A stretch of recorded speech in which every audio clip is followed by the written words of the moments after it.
Hello everyone, তোমরা সবাই কেমন আছো? আশা করি অনেক ভালো আছো। মেমোরি অফ নবজ লাইফে সবাইকে ওয়েলকাম।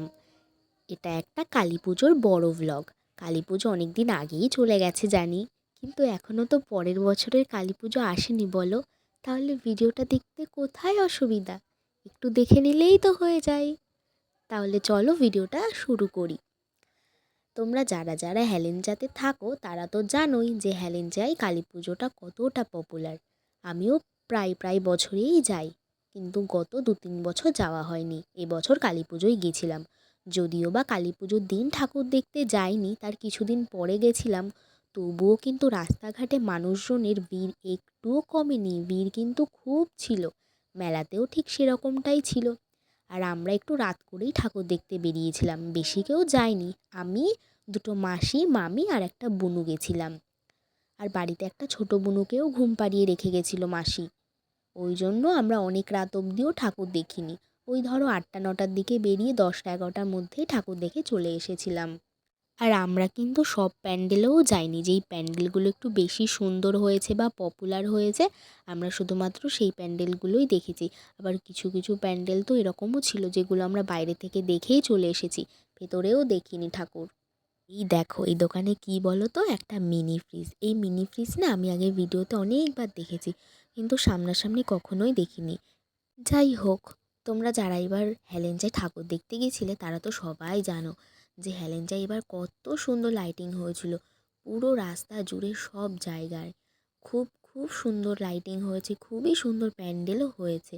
আর এইটা তো মানে পুরো রেইনবো কালারিং হয়ে গেছে, এত লাইট এত লাইট। আর এই প্যান্ডেলের লোকেরা তো খুবই খারাপ। মানে আমরা যখন এই প্যান্ডেলটার সামনে গেছি তখন ওরা গান বাজানো বন্ধ করে দিয়েছে। মানে এই লাইটগুলোর সাথে গান বাজছিল, পুরোটাই কাচের ছিল। আমরা যতক্ষণ ঠাকুর দেখেছি ভেতরে ততক্ষণ কিন্তু গান বাজায়নি। আমরা ঠাকুর দেখে চলে এসেছি, তারপরে ওরা আবার গান বাজিয়েছে। আর যখন আমরা প্যান্ডেলের থেকে অনেকটা দূরে ছিলাম তখন ওরা গান বাজাচ্ছিল। তাহলে তোমরাই বলো, এদেরকে আমি খারাপ কেন বলবো না? এদেরকে উচিত ছিল না একটু গান বাজানো যখন আমরা গেছিলাম? এই যে আমি নিজেকে দেখাচ্ছি, এক এক সময় আমাকে সুন্দর লাগছে, এক এক সময় আমাকে কেমন একটা অদ্ভুত লাগছে। ওরা একটু একটু গান বাজাতে পারতো, তাহলে হয়তো আমাকে আর একটু সুন্দর দেখতে লাগতো। যাই হোক, সেসব বাদ দাও। তোমরা যারা হেলেঞ্জায় থাকো তারা কিন্তু আমাকে কমেন্টে অবশ্যই ছবি দিয়ে যেও যে তোমাদের কোন প্যান্ডেলটা সব থেকে বেশি সুন্দর লেগেছে। আমরা যেন কী করেছি, অনেক অনেক প্যান্ডেলের ভেতরে তো যাইনি, বাইরে থেকে দেখেছি। পরে আবার আর একদিন গিয়েও দেখে এসেছি। আবার তো কখনো কখনো দেখিও নি। দেখো কী সুন্দর লাভ বেলুন।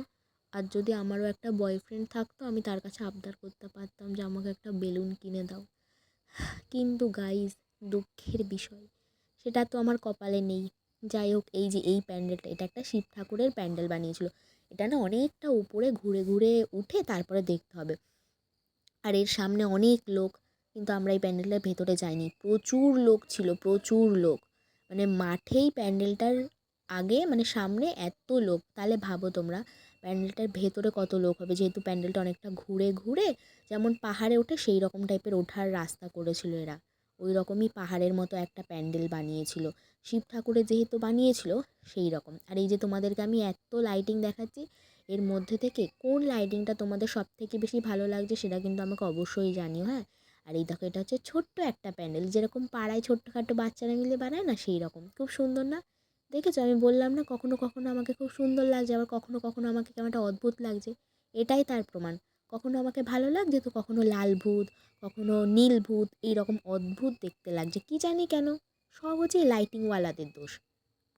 আর এই প্যান্ডেলটা হচ্ছে আমার ওই দিদুন বাড়ির কাছাকাছি একটা প্যান্ডেল। এটার ভেতরে একটা ওই বক্স টাইপের ছিল, যার মধ্যে নাকি একটা সাপ ছিল। কিন্তু আমরা যেদিন ঠাকুর দেখতে গেছি সেদিন যেহেতু কালী পুজোর বেশ কিছুদিন পরে, তাই সেদিন আমরা সাপটা দেখতে পারিনি। ওরা তার আগেই সাপটাকে সরিয়ে রেখেছিল।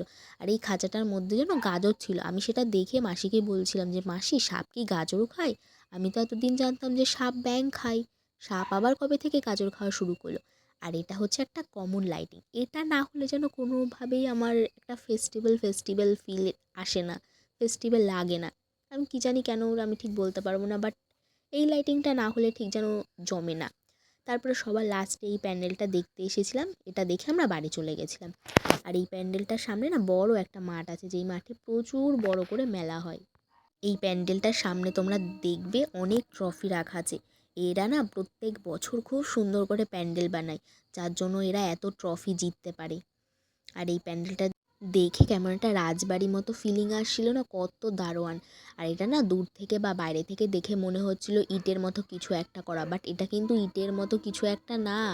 এটা হচ্ছে স্পঞ্জের যে শোলাগুলো হয় সেটা দিয়েই কেটে এটা বানানো। আর এখানে একটা গোল রাউন্ডের ওপরে দুটো পুতুল ছিল, যেটা এরকম রাউন্ড করে ঘুরছিল। বেশ ইউনিক ব্যাপারটা, কোনো প্যান্ডেলে আমি এখনো পর্যন্ত দেখিনি। এখানে এই যে ব্রেক ডান্স ছিল, নাগরদোলনা ছিল। ভিডিওটা এতদিন কেন ছাড়া হয়নি জানো? তার কারণ একটাই, আমি যখনই রাতের বেলা ভয়েস দিতে শুরু করি তখনই কোনো না কোনো কুকুর চিৎকার করে, নয়তো আশপাশ থেকে কোনো না কোনোভাবে কোনো আওয়াজ হয়, চিৎকার হয়, যার জন্য ভয়েসগুলো আমাকে বারবার ক্যান্সেল করে দিতে হয়। আর ভিডিওটাও আমি পুরোটা এডিট করে উঠতে পারি না। যাই হোক, ছাড়ো এসব। এই মাঠে তো প্রচুর বড় মেলা বসেছিল, তোমাদেরকে আমি কিছু কিছু দোকান ঘুরেও দেখালাম। অনেকের অনেক মেয়েই আছে যাদের কানের দোকানের সামনে গেলে মানে কানের কিনতেই হবে, কিন্তু আমার একদমই ভালো লাগে না। তারপর আমরা ফুচকা খেয়ে এই মামাটার গান কিছুটা শুনে কিছু ছবি আঁকা দেখে বাড়ি চলে আসলাম। বাড়ি আসার পথে লাস্ট এই একটা প্যান্ডেল দেখে আমরা তারপরে বাড়ি চলে এসেছি। এই প্যান্ডেলটা বেশ অনেকটা একটু ভেতরে, সেই জন্য সেরকম একটা জাঁকজমকপূর্ণ নয়। যাই হোক, ঠাকুর তো আর আলাদা না, ঠাকুর তো একই বলো। ঠাকুরটা কিন্তু খুবই সুন্দর। তারপরে বাড়ি চলে আসলাম, বাড়ি এসে ফ্রেশ হয়ে নিলাম, ফ্রেশ হয়ে খেতে বসে গেছিলাম। আর আমি আর আমার মা একটু ওই যে ভিডিও ক্লিপ নিচ্ছিলাম দুষ্টুমি করার। আর রাত্রেবেলা খেয়েছিলাম পোড়া বিরিয়ানি আর চিকেন। বিরিয়ানিটাকে কেন পোড়া বললাম তার কারণটা যদি তোমরা কেউ জানতে চাও তাহলে আমাকে কমেন্ট করো, আমি এই কারণটা পরের ভিডিওতে অবশ্যই বলে দেবো। বাই।